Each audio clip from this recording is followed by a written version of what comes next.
The 4 Disciplines of Execution by Sean Covey. Oh, me and this book, we go way back.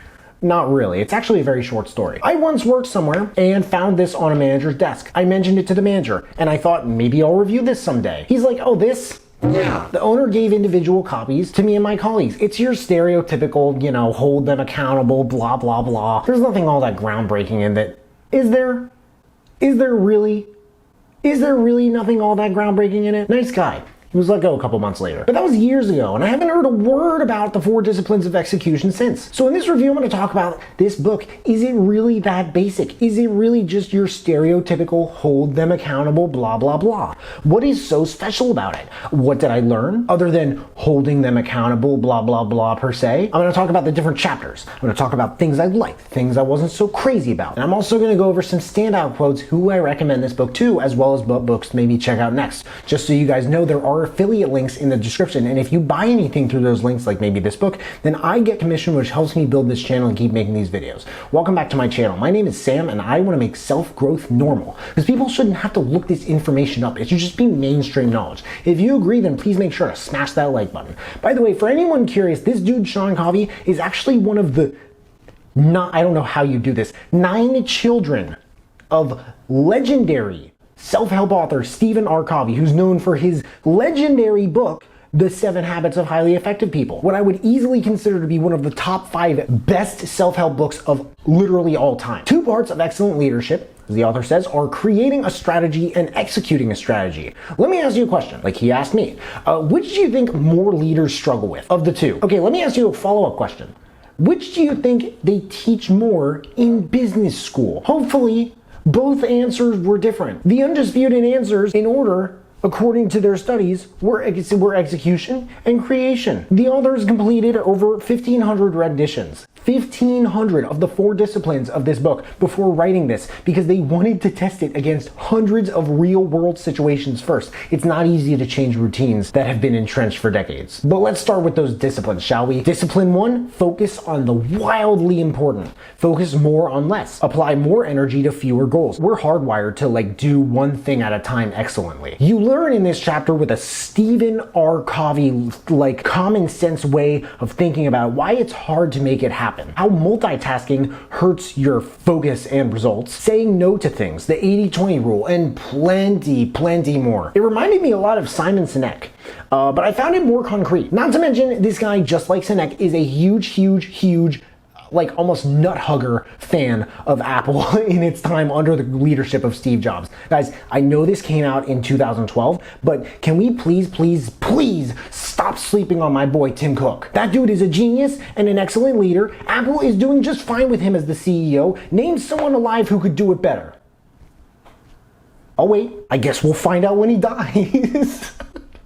That was cryptic, jeez. Discipline 2, act on lead measures. Discipline 2. It's the discipline of leverage. Lead measures are the measures of the activities connected to the goal. And by the way, hear me out if I lose you here. Discipline 1 takes the main goal of the organization and breaks it down to specific measurable targets until every department has a main goal of its own. Okay, I think what confused me about this chapter at first is the difference between lead measures and lag measures. If you listen to the audiobook, you will hear those 2 terms so many times. If you took a shot every time you heard one of them, you would die, okay? He uses the term lag measure a lot. A lag measure tracks the success of a goal. A lead measure tracks the activities that lead to the lag measure. But for anyone who's hearing all of this and they're like, Sam, what the hell are you talking about? Here's a little graph for my fellow visual learners. I could not have understood the differences between these 2 without this. Lead measures are predictive and influenceable. Lag measures are uncontrollable and unpredictable. Dieting and exercise are lead measures. Weight loss, the result, is a lag measure. When you make prospecting calls and do sales presentations, lead measures, you get a higher number of sales and income, the lag measure. Lead measures are actionable steps. When you do those, you get lag measures, which are the results. Does that make sense? So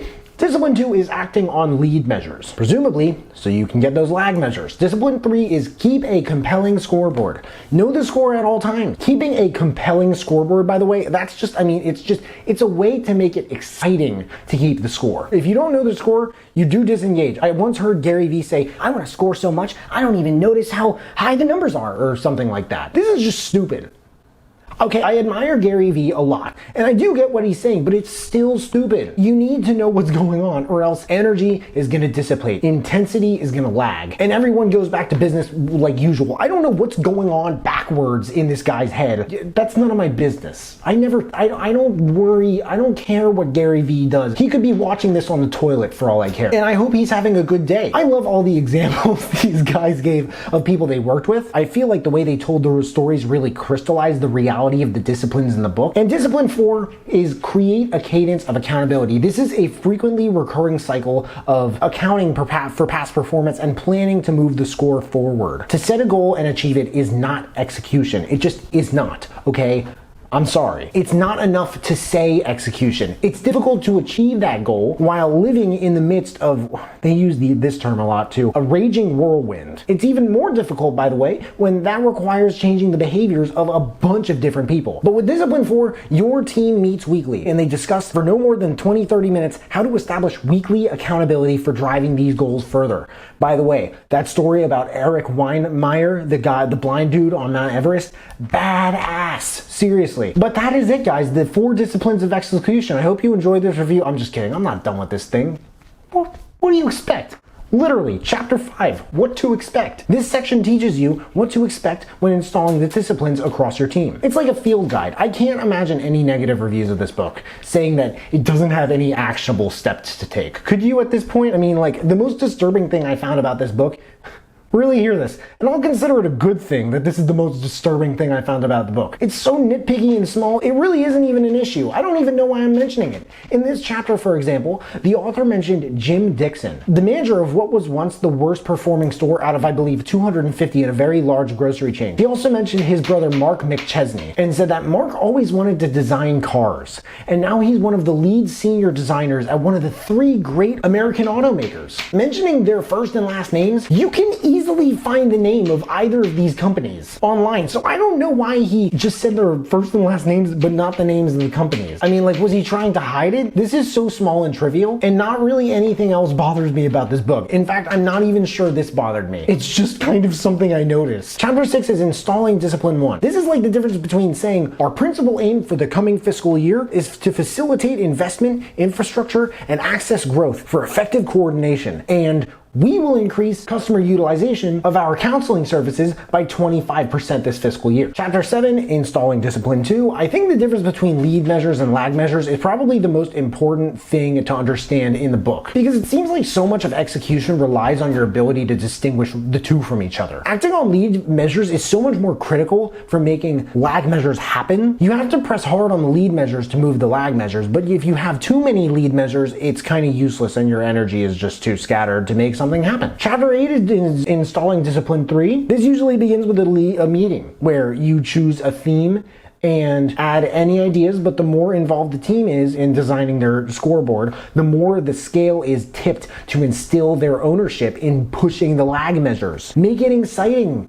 Push the lag, bro. You know, you gotta push the lag. Do you even lag? It has to be highly visible, engaging, and regularly updated. Chapter 9, installing discipline 4. Gosh, my butt hurts. Without consistent accountability, your team will not give the best efforts to the game, which will pull you back into this consuming whirlwind cycle of reacting to the urgent. Build a specific, aligned, and timely habit of pushing the lead measures toward the lag measures weekly. Instead of, I will focus on training this week, go with, I will work with Kim and Karen for 20 minutes each on improving their upselling scripts for our bar package, as well as practicing their delivery back to me. When I heard this, I don't know about you guys in the audiobook, but I felt that difference. One of them just sounded so much more certain than the other, and it's almost guaranteed to have a higher impact. It's specific, aligned, and timely. Specific, aligned, and timely, guys. All you have to do is that every week, but you have to do it, and you have to do it every week. Chapter 10, best practices from the best.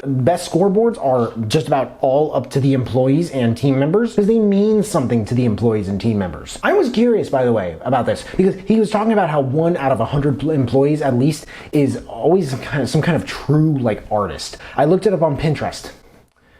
Yes, guys, I use Pinterest. Okay, I may not be a suburban millennial Target mom with 5 kids in a bench seat Escalade or my fiance. But I do use Pinterest sometimes when I'm feeling a little bit artsy partsy. These are so cool. Check some of these out. This is what I call giving power to the people. It makes sense too. It has to mean something to them, but you can tell they have fun making it. Chapter 11 is focusing the organization on the wildly important. I had some trouble distinguishing the point of this chapter when this is basically discipline 1 and there are 2 chapters already about discipline 1. And lastly, chapter 12 is ruling out 4DX. They call it 4DX, the 4 disciplines of execution. It's like this, trendy hashtag thing across the organization, ruling it out across the organization. This is one last section before the FAQ about how to make sure it permeates across the whole organization you run. Stuff like how to hold managers accountable for the results, how to recognize team members to keep them engaged, how to get resisting managers on board with the process, etc. Probably the most comprehensive and all-encompassing trek of an FAQ section I have come across in a very, very, very, very long time in a book. It's an organized mesh